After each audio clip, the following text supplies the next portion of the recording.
kekayaan dibarengi dengan ketakwaan itu jadi rahmat, Pak, bagi dirinya terutama dan juga bagi orang lain, sesama manusia. Khairunas anfa'uhum linnas.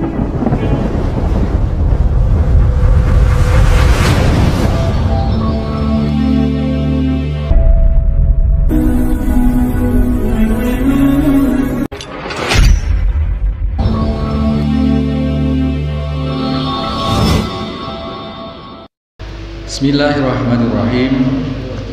Assalamualaikum warahmatullahi wabarakatuh.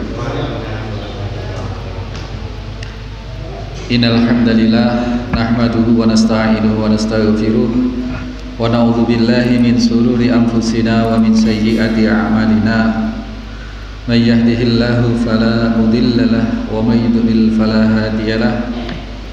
Asyhadu an la ilaha illallah wahdahu la syarika lah. Asyhadu anna Muhammadan abduhu wa rasuluhu la nabiyya ba'dah.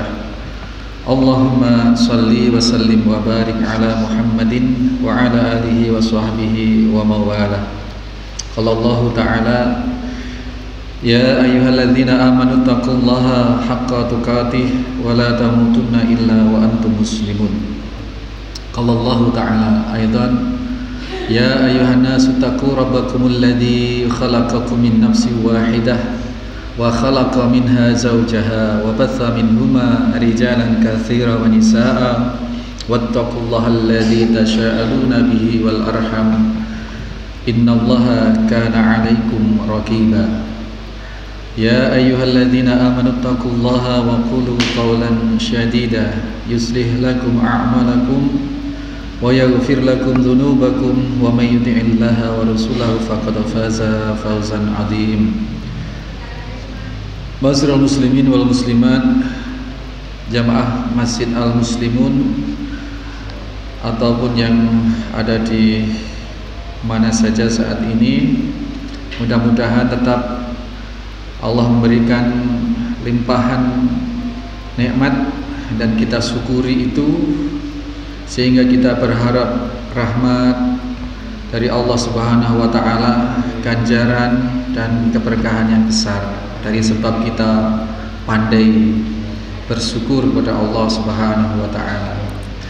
Ini Bapak sekalian, ini perlu kita ulas agak panjang karena kita ingin mendudukkan kembali permasalahan di dalam Islam. Nabi Shallallahu alaihi wasallam tidak melarang orang menjadi kaya asalkan kayanya itu kaya dibarengi dengan takwa. Kalau kekayaan dibarengi dengan ketakwaan itu jadi rahmat, Pak, bagi dirinya terutama dan juga bagi orang lain, sesama manusia. Khairunas anfa'uhum linnas. Sebaik-baik manusia yang bisa memberikan kemanfaatan bagi manusia-manusia yang lain.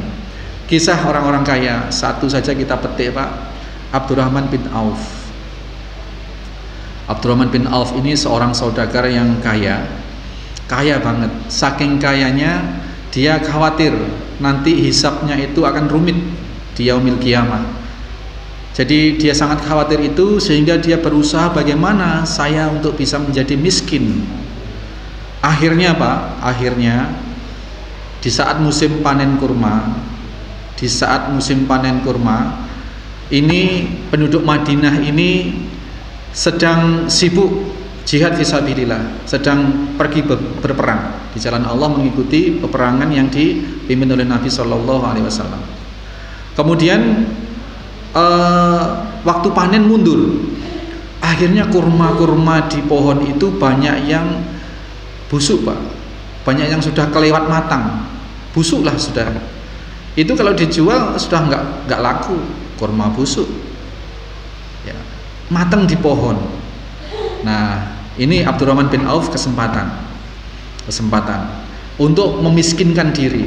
Semua hartanya dipertaruhkan demi agar bagaimana? Agar dia bisa jadi miskin dan agar dia menjadi sumber kebahagiaan orang se-Madinah, petani kurma sak-Madinah.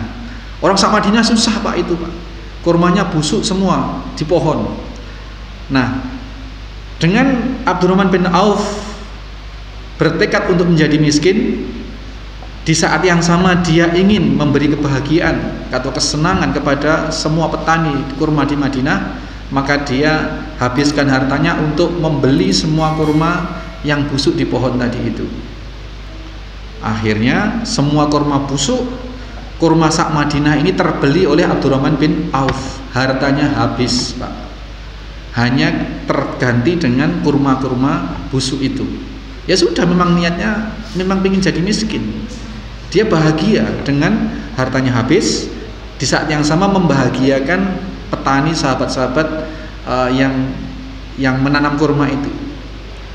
Sudah miskin, alhamdulillah, nanti hisabnya di akhirat tidak banyak, tidak rumit, tidak lama, kemudian dia bisa bermanfaat bagi sesama manusia. Nah, kemudian rencana manusia kalah dengan rencana Allah. Wa makaru makarallah innallaha khairul makirin. Orang punya makar, punya usaha, punya kehendak. Tetapi Allah juga punya kehendak. Allah punya strategi juga. Tetapi yang sebaik-baik strategi, sebaik-baik kehendak adalah strategi Allah, dan yang berlaku adalah kemauan atau kehendak Allah. Kemudian di kerajaan Ethiopia itu ada salah satu kerajaan, salah satu negara yang di sana terkena wabah, Pak. Ya wabah apalah, wabah, pokoknya wabah yang obatnya itu hanyalah bisa sembuh kalau dengan kurma busuk.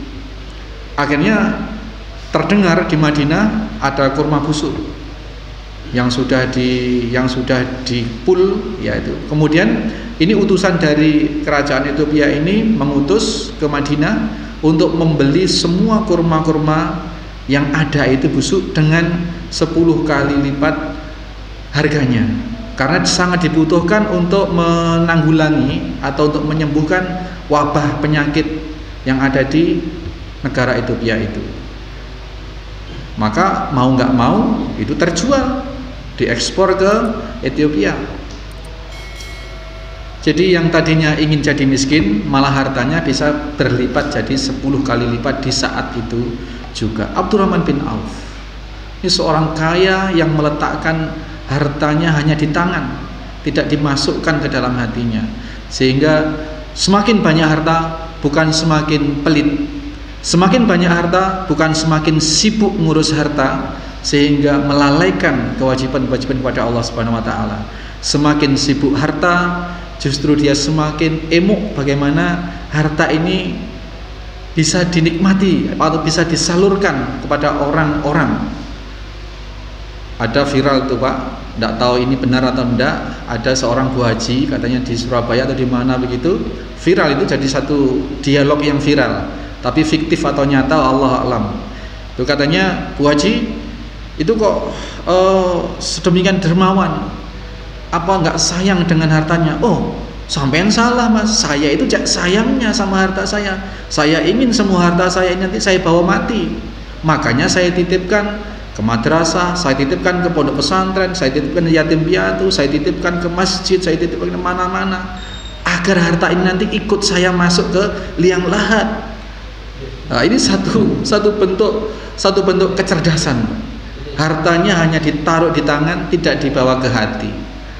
Sehingga kalaupun seseorang ini mengkonsumsi harta sebatas yang dibutuhkan, sebagaimana kita memperlakukan kloset WC tadi itu, sebatas yang kita butuhkan, setelah itu tinggal. Kalaupun harus punya mobil, memang harus punya mobil, karena anaknya banyak, keluarganya banyak, kalau bepergian kemana-mana repot misalkan. Kalau memang tidak perlu mobil, ya nggak usah. Sesuatu yang sebatas yang dibutuhkan, bukan yang diinginkan. Kalau yang dalam kisah ini tadi kan keinginan yang tidak ada batasnya. Tapi kalau kebutuhan manusia ini sesungguhnya ada batasnya. Saya itu, Pak, maaf ya, baju itu yang emo itu malah istri saya, Pak. Kalau saya itu kalau sampean titeni ya, atau kalau lihat video di saya kajian di mana-mana itu bajunya dari itu ke itu. Ya karena saya merasa pasti baju ini kan butuhnya nutup aurat dan pantas. Ya tidak terlalu yang sobek-sobek amat lah. Ya pantas, nutup aurat, selesai. Buat apa banyak-banyak? Jadi lemari itu semakin dibelikan baju oleh istri, saya nggak pernah beli baju sendiri itu. Tapi saya sudah bingung mana-mana yang saya kasihkan orang, mana-mana yang saya cancel. Sehingga lemari itu tumpukan itu nggak usah tinggi-tinggi begitu. Demikian ya Pak, dah Isya kita akhiri, nanti ngobrol-ngobrol di luar. Subhanakallahumma wa bihamdika asyhadu an la ilaha illa anta astaghfiruka wa atubu ilaik. Assalamualaikum warahmatullahi wabarakatuh.